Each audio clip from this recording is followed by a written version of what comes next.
No, nothing to do with that. I mean, every year is different. You know, we haven't even really talked about that. The team is a team with so many different players in the game and a different staff over there too. So it's going to be it's going to be a big challenge because somehow they found a way to even be playing better than they were last year.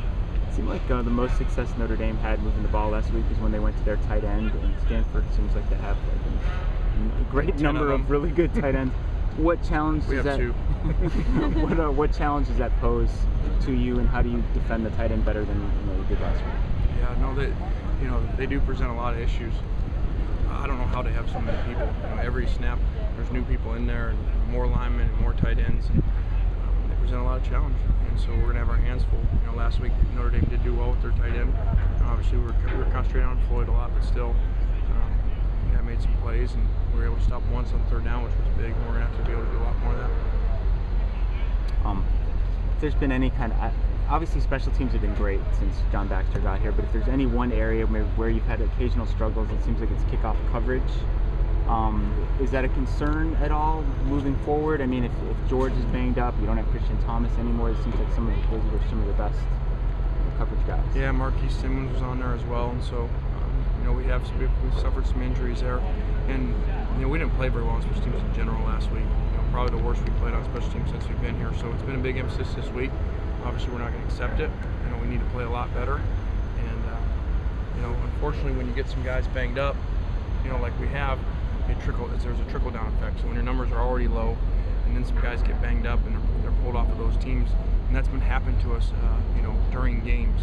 Guys have been coming out of games, going to the locker room, and then we really, have to move down the depth chart, and it's really showed up. My apologies if you didn't ask it before, but what is the big thing that you can do to stop luck? What's like number one? Well, first thing we're going to have to do is stop the run first. To be able to stop the run so that he's not sitting back there all day with play actions because they're running the ball so well. And then after that, we've got to find a way to create small windows.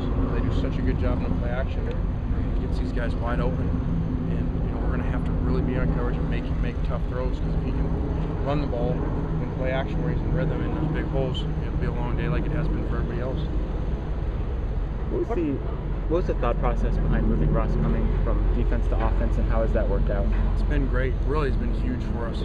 Outside of probably the Dion move and Devon move, has been the next best thing we've done. And it was just an example of a guy that was doing everything right, working really hard. Had some young guys that were moving in front of him on defense.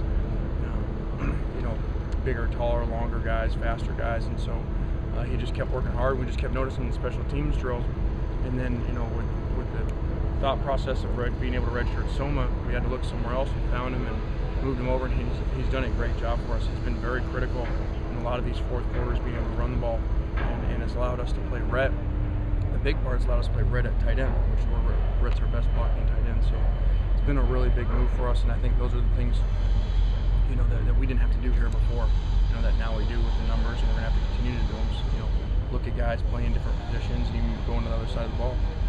Their front seven continues to play extremely well. Coaching change, some personnel losses, Shane Scove going down with the injury. What have you seen up there, why they've been able to keep playing so well? The mentality. It doesn't matter who goes in. There was a kid that had a sack in the Colorado game, and so I was like, I was looking at him, I said, this guy looks great. I was a third-team defensive lineman, and so it's just the mentality that they have. It doesn't matter who's in there. I think a lot of people thought that would be lost with the staff changes. It didn't get lost, and then the personnel changing, and then the injury this year, and it doesn't matter who's in there. They just play downhill, physical, and they're relentless.